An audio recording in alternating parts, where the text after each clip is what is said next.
Amis de M, bonjour. Le Maroc, son roi, son gouvernement et son peuple sont mobilisés pour contrer les récentes manœuvres du secrétaire général de l'ONU qui, pour le rappel, lors de sa tournée en Mauritanie, les camps de Tindouf et Alger, a qualifié d'occupation le rapport entre le Maroc et son Sahara. Pour mieux comprendre la gravité de la situation et analyser les conséquences de l'attitude de Ban Ki-moon, j'ai convié des membres de notre communauté qui s'y connaissent dans le jargon onusien afin de nous aider à y voir plus clair. Mais aussi pour parler de ce que notre communauté compte entreprendre comme action pour appuyer la position du Maroc. Alors, j'ai convié donc Monsieur Hassan Ben Dahman et je vous laisse aussi vous présenter en même temps. C'est Hassan Ben Dahman, donc vous êtes... Merci Sidirat, je m'appelle Hassan Ben Dahman. Je suis retraité des Nations Unies, du programme des Nations Unies pour l'environnement. Le dernier poste que j'ai occupé, j'étais chef du département de l'analyse et du développement des politiques environnementales au PNUE. Et voilà, donc je connais un peu le système des Nations Unies à partir des programmes. Parce que New York, c'est une autre histoire. Il y a le 4e comité, il y a le 2e comité, il y a 5 comités au total. Et ce sont ces comités-là qui sont responsables de ces questions. Avec nous également, donc, mademoiselle Hajar Jahromi. Hajar Jahromi, donc, est-ce que vous pouvez nous parler de ce que vous faites ? Bonjour, merci de l'invitation. Donc, je suis finissante en relations internationales et droit international à l'Université du Québec à Montréal et candidate à la maîtrise en droit international humanitaire et droit de la sécurité internationale à l'Université d'Ottawa.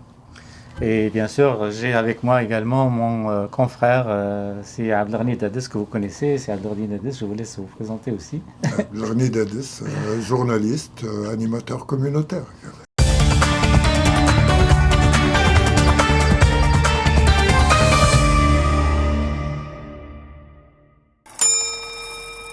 Alimentation Mohamed Sbehi, vous êtes chez vous.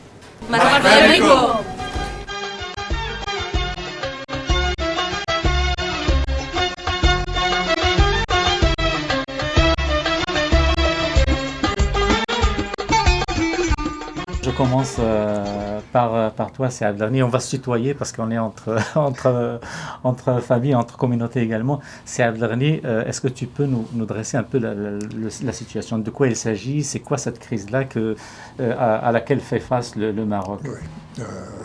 Ce n'est pas le Maroc qui fait face à une crise. C'est, à mon sens, le système onusien. Alors, les faits, c'est que le 8 mars dernier, concluant une tournée dans la région concernée par la question du Sahara, M. Ban Ki-moon, secrétaire général de l'Organisation des Nations Unies, a prononcé un mot qui est pour le moins douteux. Concernant la présence du Maroc dans son Sahara, il a parlé d'occupation. Or, du point de vue du Maroc, mais pas seulement, l'utilisation de ce terme met de côté l'objectivité qui doit être la règle de conduite principale des cadres de l'ONU dans le traitement de toute question soumise à l'examen de l'organisation. De quoi s'agit-il? Il s'agit d'une question qui perdure depuis 40 ans, et depuis plus de 40 ans, sur lesquels il y a des résolutions de l'un des 5 comités auxquels Hassan faisait allusion tout à l'heure, en l'occurrence le plus important, le Conseil de sécurité, et qui n'a jamais parlé d'occupation. Absolument. Deuxièmement, en utilisant ce terme, on fait fi de tous les efforts constants du Maroc pour arriver à une solution honorable pour toutes les parties. Et donc, il s'agit d'un parti pris qui est de nature à détruire la confiance d'au moins une partie dans l'organisation, dans l'appareil, et donc d'éloigner un peu plus toute perspective de solution. Alors, c'est extrêmement grave parce que ça remet en cause l'institution. Or, nous avons la faiblesse d'y croire un petit peu, de la croire porteuse de nos espoirs de paix dans une région qui est par ailleurs affaiblie et endeuillée par beaucoup d'autres situations dramatiques. à quoi bon semer de nouveaux germes d'instabilité, de tension. Donc c'est ça qui est curieux.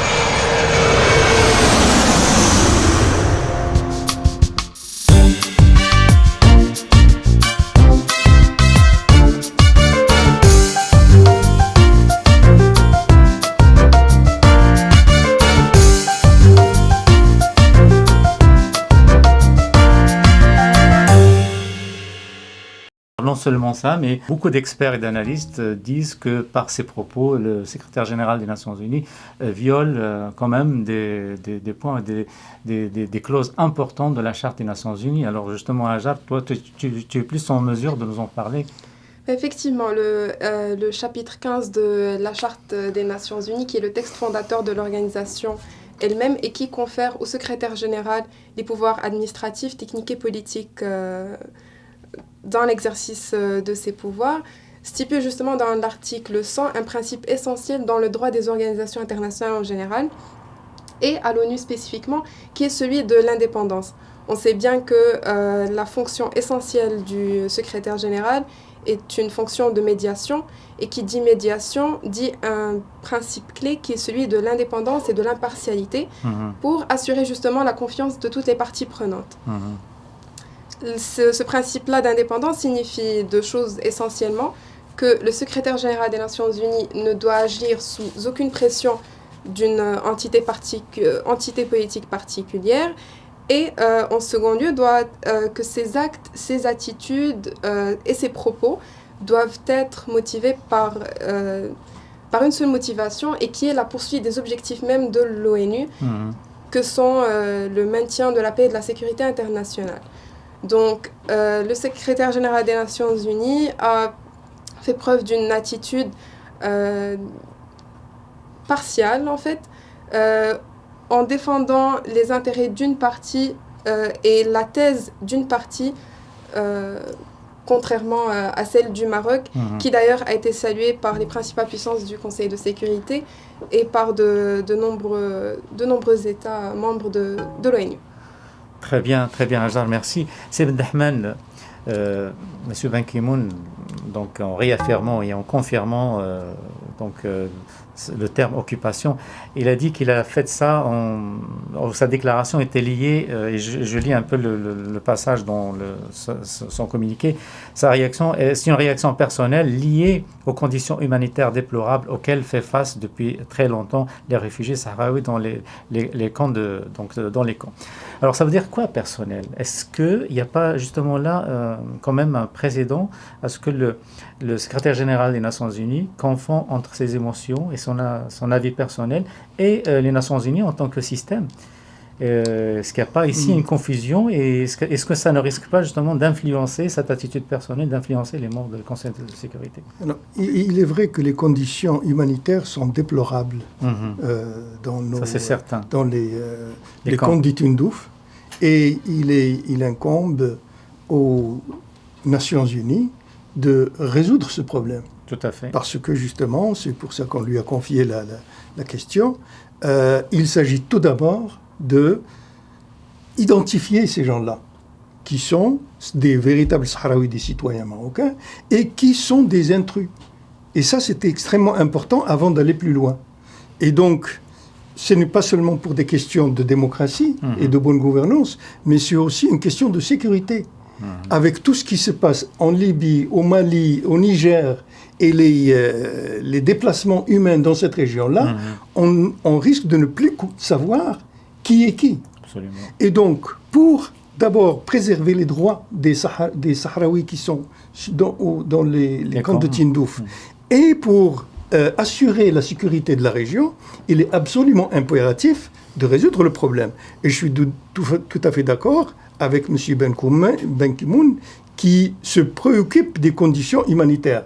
Seulement, la phrase ou le mot qu'il a utilisé, occupation, est mal placé à mon sens. Il part du prétexte des conditions humanitaires déplorables dans lesquelles vivent les Sahraouis, qui sont en dehors du Maroc. Tout à fait. Alors pourquoi pas répondre à une vieille revendication marocaine, laisser ces gens qui sont séquestrés revenir dans leur pays, et là ils rencontreront des conditions de vie autrement plus intéressantes et plus favorables, même si elles seront certainement pas parfaites, que celles que leurs geôliers leur imposent dans ces camps qu'il a vus. Tout à fait. Et ça, c'est une partie de la solution. Tout à fait. C'est laisser, puisqu'on parle d'autonomie, etc., etc., mais donner la liberté à ces gens qui sont dans les camps de choisir où ils veulent vivre. Soit dans des camps de concentration ou dans un pays libre en bénéficiant de toute leur liberté. Et c'est évident. S'il avait continué sa visite, s'il avait été jusqu'au bout, s'il était venu au Maroc, il s'en serait certainement rendu compte. Mais là, il a parlé une étape avant le terme de sa visite, j'ai l'impression. Un peu vite, donc. Oui, tout à fait. D'ailleurs, ça a été réitéré, ce que vous dites là, c'est ce que tu dis, c'est Abdelghani, ça a été réitéré dans un des derniers discours de Sa Majesté, donc, qui justement attirait l'attention sur comment dire, la situation déplorable des réfugiés. Et je souhaiterais juste rajouter un point. Justement, vous parliez d'une revendication de libre circulation de ces détenus dans les camps Tindouf, mais une revendication préalable à celle-ci et qui était demandée non seulement par le Maroc, mais par le Conseil de sécurité des Nations Unies, qui est celle du recensement d'abord de ces populations. De qui il s'agit, de combien de personnes sont présentes dans ces camps Tindouf. Et là, il faut souligner le refus des autorités algériennes et du Polisario de permettre à des instances internationales de recenser ces populations-là. Et ça fait preuve également d'un manque d'impartialité dans l'évaluation du secrétaire général, puisqu'il a fermé les yeux totalement sur une question des plus importantes et qui est celle du détournement de l'aide humanitaire qui est allouée à ces personnes-là. C'est à souligner également, Il y a justement, il y a eu en 2007, si je ne me trompe pas, un rapport de l'Office antifraude de l'Union européenne et qui pointait du doigt en fait les autorités algériennes et le Polisario de non seulement surestimer le nombre des réfugiés ou des détenus dans les camps Tindouf et par le fait même de surestimer le volume d'aide allouée à ces personnes-là, mais également de revendre ces denrées alimentaires et ces produits pharmaceutiques de bonne qualité dans le marché algérien, africain également. Vous avez bien fait de signaler justement ce détournement d'aide onusienne donc à cette population malheureusement qui est quand même, effectivement on est tous d'accord que la situation n'est pas bonne pour ces gens.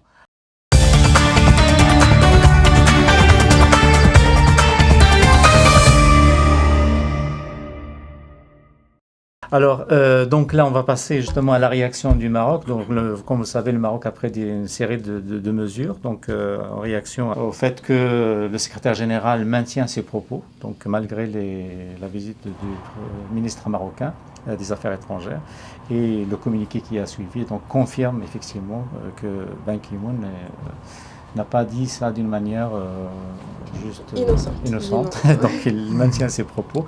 Alors je voudrais savoir quels sont donc c'est un dernier. Qu'est-ce que tu penses des décisions prises par le Maroc et que faut-il justement qu'il fasse d'autres pour justement se préparer parce que le Conseil de sécurité va en mois prochain donc se prononcer sur la mission de MINURSO. La réaction du Maroc, on l'a dit tout à l'heure, l'élément clé dans ce type de dossier, c'est la confiance. À partir du moment où la personne qui incarne le mieux l'ONU attente à son devoir d'objectivité, la confiance n'est plus là. Et donc forcément, il ne peut y avoir que des réactions conservatrice ou restrictive, une réaction en tout cas, qui est tout à fait justifiée. On n'a plus confiance dans cette personne. Ce qui ne veut pas dire que le Maroc n'a plus confiance dans le processus onusien. Absolument pas, non. D'autant plus qu'il part d'une position très solide, qu'à date, la seule proposition de solution durable a émané du Maroc. Absolument. C'est celle concernant l'autonomie élargie. Tout à fait. Le plan d'autonomie élargie. Et donc, disons que la cause de la paix n'est pas définitivement perdue, elle est entachée. Maintenant, il y a tout un travail, y compris au niveau du Conseil de sécurité, pour rétablir la confiance et pouvoir aller plus avant vers une solution. Je crois qu'on a fait le tour de la situation, à moins que si Ibn Hamad veuille je crois que, d'abord, le Conseil de sécurité, je crois qu'il se réunit aujourd'hui pour justement un petit peu faire de la lumière sur la situation entre le Maroc et le secrétaire général. D'accord. Donc, vous nous apprenez ça. Je l'ai lu que c'était le 17 mars. Et donc, mais ce qui est le plus important, c'est que je crois qu'il ne faut pas perdre de vue le processus qui est enclenché et qu'il faut suivre. Je crois que s'il y a eu un débordement ou une défaillance de la part du secrétaire général, il faut corriger ça d'une manière raisonnée et raisonnable, avec beaucoup de sang-froid et avec des arguments légaux. Voilà. C'est-à-dire il faut recourir à la légalité et à la terminologie onusienne dans les textes que, par exemple, il y a la charte. Oui, mais les comités, là, parce qu'il y a le comité de décolonisation. Est-ce que la question du Sahara doit être traitée dans le comité de décolonisation au lieu d'être traitée dans le comité de libération? Je crois que ça a été rejeté à 2 reprises. Oui, justement, mais c'est extrêmement important. Absolument. Parce qu'il ne s'agit pas de décolonisation, il s'agit de libération d'un territoire que le Maroc a récupéré, et à partir de cet angle-là... Et qu'il revendiquait aussi. Et qu'il a toujours revendiqué, que les Algériens nous ont appuyés dans la revendication. Il ne faut pas l'oublier, effectivement. Oui, et que les Sahraouis aussi. Et nous avons soumis justement auprès des Nations Unies dans les années 60 la revendication justement de récupérer les territoires sahraouis. Donc il n'est pas question maintenant de revenir et de parler de la décolonisation. Maintenant, le secrétaire général, c'est un haut fonctionnaire des Nations Unies et il lit les rapports que lui soumettent ses collègues, ses collaborateurs. Et donc, il faudrait voir justement quelle est l'information avec laquelle on le nourrit, et il s'agit de la corriger à partir de là. Ok, très bien. Je souhaiterais juste rajouter un dernier point, et qui est celui qu'il ne faut pas perdre de vue, justement, que cette attitude du secrétaire général ne constitue pas une erreur que seul le Maroc ou les autorités marocaines devraient dénoncer, mais ça va contre l'esprit, contre le vocabulaire des résolutions et contre l'esprit diplomatique d'une telle organisation. Et il faut également rappeler que le secrétaire général des Nations Unies, vous l'avez dit, c'est le plus haut fonctionnaire de cette organisation-là. C'est quelqu'un qui pèse chaque mot qui est dit, qui sait très bien ce qu'il dit. Donc, utiliser le mot colonisation, c'est un mot qui est d'une occupation. C'est un mot qui a une portée juridique. Et c'est très dangereux parce que qui dit occupation sous-entend légitimer le port d'armes de la part de ceux qui sont occupés. Et là, on rentre dans un autre registre du droit international qui, dans cette conjoncture de fragilité sécuritaire... Justement, est-ce que la région en a besoin? Est-ce que le peuple sahraoui a besoin? Absolument. Est-ce que le peuple sahraoui qu'on va améliorer le problème? Est-ce que comme ça, on va améliorer le peuple sahraoui a besoin de paix. Oui, absolument. Et il a besoin d'un cadre, d'un environnement qui lui permettent de mener une vie digne. Absolument. Et c'est en trouvant une solution pacifique et non violente qu'on peut arriver à cette...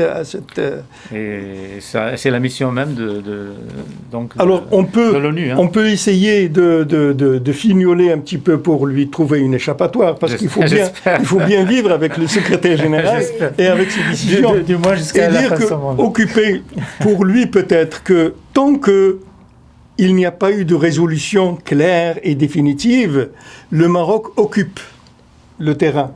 Mais ça ne veut pas dire qu'il est occupant, qu'il est colonisateur. C'est seulement qu'il administre cette région. Okay. Mais ça, c'est un peu vraiment lui tendre la perche. Oui, peut-être. Et être charitable. Exactement. Mais pour les Marocains, comme on dit, donc le Maghreb fait Sahara et le Sahara fait Maghrébia, et puis c'est comme ça.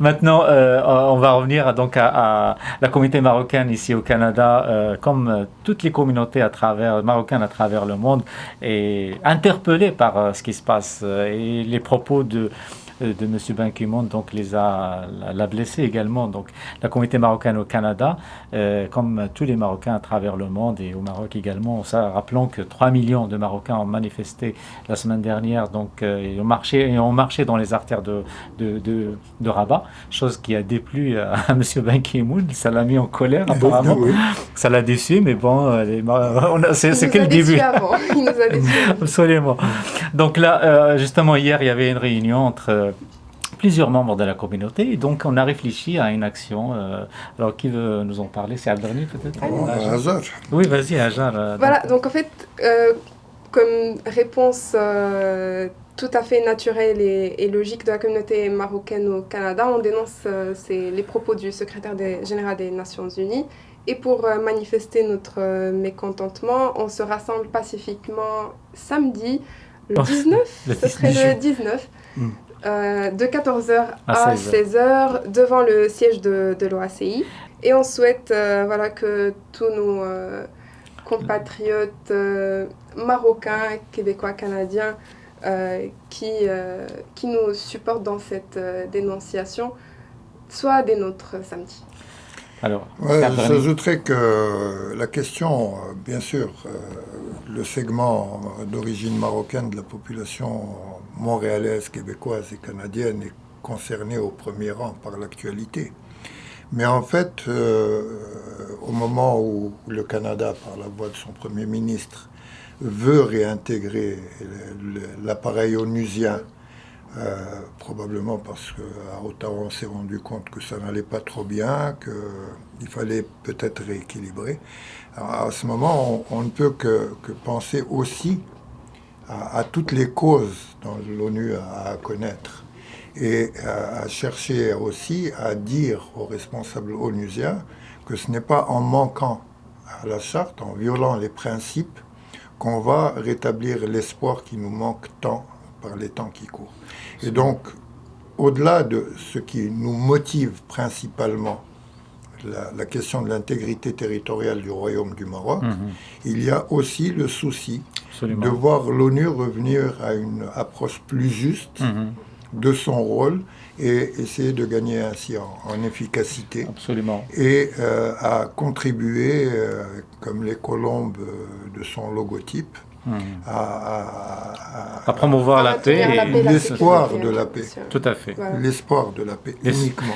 L'espoir sera suffisant. La paix, c'est une autre affaire, c'est un peu plus complexe, mais l'espoir en est un des éléments, un des moteurs principaux. Tout à fait. Alors donc voilà, je rappelle que le rassemblement aura lieu ce samedi-là de 14h à 16h devant le siège de l'OACI. Et donc on recommande également, ça je le rajoute à Hajar, à ce que vous vous déplaciez en transport en commun, parce qu'il y a juste une station juste à côté qui est la station Square Victoria OACI. Et puis on vous recommande donc également de vous munir des beaux drapeaux marocains et des habits aussi rouges ou verts, et des ballons aussi rouges et verts. c'est beau et c'est joyeux aussi. Et il faut être énergétique et mener aussi de bonne humeur parce que... exprimer notre besoin d'espoir. Absolument, en parlant d'espoir, tout à fait.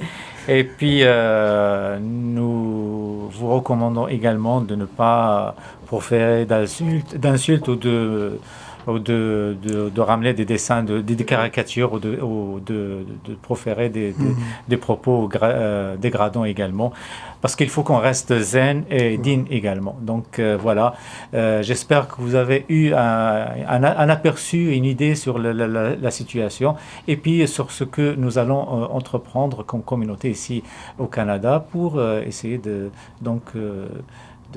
mieux voir les choses et aussi de contribuer à notre juste mesure, donc à appuyer la position du Maroc. Alors, c'est Ben Dahman, c'est Abdelghani Dades et puis Hajar Rajan. Merci infiniment. Merci également de votre attention et à bientôt.